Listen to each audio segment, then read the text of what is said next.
नमस्कार, मैं हूं सुधीर चौधरी और डीएनए में आपका स्वागत है। कुछ तारीखों का एक खूनी इतिहास होता है। 13 दिसंबर 2001 भी एक ऐसी ही तारीख है, क्योंकि इस दिन दुनिया के सबसे बड़े लोकतंत्र पर सबसे बड़ा आतंकवादी हमला हुआ था। आज से ठीक 15 वर्ष पहले यानी 13 दिसंबर 2001 को सिर्फ 45 मिनट में 5 आतंकवादियों ने देश की संसद को घायल कर दिया था। यह देश पर हुआ सबसे खतरनाक आतंकवादी हमला था और इस हमले के निशान आज भी मेरी यादों में दर्ज हैं। उस दिन मैं संसद भवन में ही मौजूद था, वहां से रिपोर्टिंग कर रहा था और मैंने आतंकवादियों को अपनी आंखों से अपने सामने देखा था और हर वक्त मुझे यही लग रहा था कि कहीं किसी को आतंकवादियों की ये गोलियां लग न जाएं। उस दिन के बारे में जब भी सोचता हूं तो अंदर तक सिहर जाता हूं। उस दिन मैंने जो कुछ भी महसूस किया था वो आज मैं आप सबके साथ शेयर करना चाहता हूं। आज हमने संसद हमले की वीडियो डायरी निकाली है और संसद हमले का फ्लैशबैक आपको दिखाने का फैसला किया है। यह आज का एक जरूरी विश्लेषण है और इससे आपको यह पता चलेगा कि 2001 में भारत की संसद पर सबसे बड़ा हमला कैसे हुआ था। हो सकता है हमारे देश के बहुत सारे लोग इस हमले को अब भूल चुके हों। जो लोग ऐसे हैं जो इस हमले को भूल चुके हैं, आज हमारी कोशिश होगी कि वो इस हमले को कभी ना भूल सकें, क्योंकि अगर हम ऐसे हमलों को भूलते चले जाएंगे तो फिर आगे के लिए कभी सावधान नहीं होंगे। इसके साथ आज आपको यह भी पता होना चाहिए कि जम्मू कश्मीर की सरकार ने आतंकवादी बुरहान वानी के भाई खालिद वानी का नाम मुआवजा पाने वाले लोगों की लिस्ट में कैसे डाल दिया। क्या इससे आतंकवादियों के हौसले बढ़ नहीं जाएंगे? इस पर देश के साथ आज एक संवाद करना बहुत जरूरी है और इसके बाद हम सच्चे प्रेम की अहमियत बताने वाला एक प्यार भरा डीएनए टेस्ट करेंगे। ये एक ऐसी खबर है जो सीधे सीधे आपकी खुशी से जुड़ी हुई है। आपने ध्यान दिया होगा कि आजकल पैसे को सभी तरह की खुशियों से जोड़कर देखा जाता है।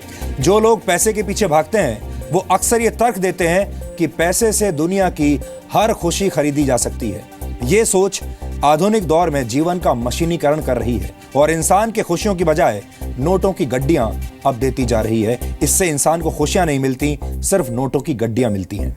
बैंक बैलेंस बढ़ता जा रहा है लेकिन खुशियों का बैलेंस कम होता जा रहा है। ये बात ठीक है कि अच्छा जीवन जीने के लिए पैसा जरूरी है, लेकिन पैसा कभी भी खुशियों का आधार नहीं बन सकता। एक बड़े अंतर्राष्ट्रीय रिसर्च में अब यह दावा किया गया है कि एक व्यक्ति की खुशी के लिए प्यार पैसे से ज्यादा महत्वपूर्ण है। लंदन स्कूल ऑफ इकोनॉमिक्स द्वारा किए गए इस रिसर्च में यह बात सामने आई है कि प्यार और मानसिक स्वास्थ्य किसी व्यक्ति के जीवन को सबसे ज्यादा प्रभावित करते हैं और यह प्रभाव पैसे के असर से भी ज्यादा होता है। यानी प्यार से मिलने वाली खुशी बहुत बड़ी होती है और उससे मिलने वाला गम भी बहुत बड़ा होता है। यह बात आज एक गहरे विश्लेषण की मांग करती है। अपनी पुश्तैनी दौलत हर किसी को अच्छी लगती है और अगली पीढ़ी अपनी पिछली पीढ़ी से इस दौलत को हाथों हाथ लेती है। कई बार पुश्तैनी दौलत का ये ट्रांसफर प्यार से हो जाता है तो कई बार इसे लेकर बड़े बड़े झगड़े भी होते हैं, लेकिन आमतौर पर कोई भी अपनी पुश्तैनी दौलत लेने से इनकार नहीं करता। सबको इस तरह की दौलत बहुत अच्छी लगती है क्योंकि ये दौलत आसान होती है। खासतौर पर अगर पुश्तैनी दौलत बहुत ज्यादा हो तो अगली पीढ़ी को पूरे जीवन मौज करने की गारंटी मिल जाती है। इसलिए आपने देखा होगा कि ज्यादातर अमीर लोगों के बच्चे अपने पिता की संपत्ति पर तुरंत कब्जा करने के चक्कर में रहते हैं। लेकिन अगर हम आपसे यह कहें कि एक बेटे ने अपने पिता की 6,21,000 करोड़ रुपए की संपत्ति लेने से इनकार कर दिया तो आपको इस बात पर शायद यकीन नहीं होगा, क्योंकि कलयुग में ऐसा कैसे हो सकता है। यह खबर हमारे पास चीन से आई है और इस खबर में हमें एक नई तरह का संस्कार देखने को मिला है जिसके बारे में आज भारत के हर युवा को जानना चाहिए। लेकिन आज का डीएनए टेस्ट शुरू करने से पहले देखते हैं आज की तमाम बड़ी खबरें नॉनस्टॉप न्यूज में।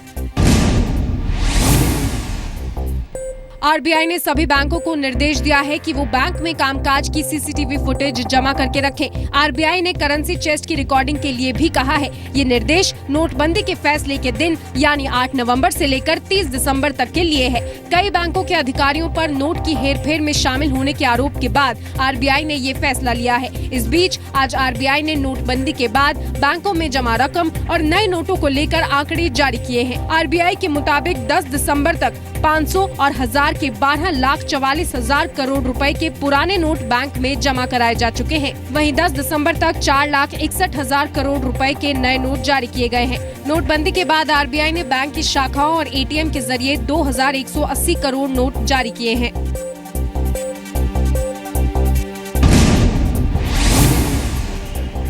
वित्त मंत्री अरुण जेटली ने टैक्स की दरों में कटौती के संकेत दिए हैं। वित्त मंत्री के मुताबिक नोटबंदी के फैसले की वजह से ज्यादा लोग टैक्स के दायरे में आएंगे। टैक्स कलेक्शन बढ़ने से डायरेक्ट और इनडायरेक्ट दोनों तरह के टैक्स दरों में कमी आएगी। The taxation levels would be much higher than what is currently being collected. This would also enable the government at some stage to make taxes more reasonable. वित्त मंत्री ने कालेधन को सफेद करने के खेल में शामिल लोगों को चेतावनी दी है। जितनी भी सरकारी संस्थाएं हैं, इंस्टीट्यूशंस हैं, इन्वेस्टिगेशन एजेंसीज हैं, वो इस दिशा में पूरे रूप से सतर्क हैं और जो भी इस प्रकार का आचरण कर रहे हैं, हर एक को इस परिस्थिति में पकड़ा जाएगा और फिर कानून अपना काम करेगा।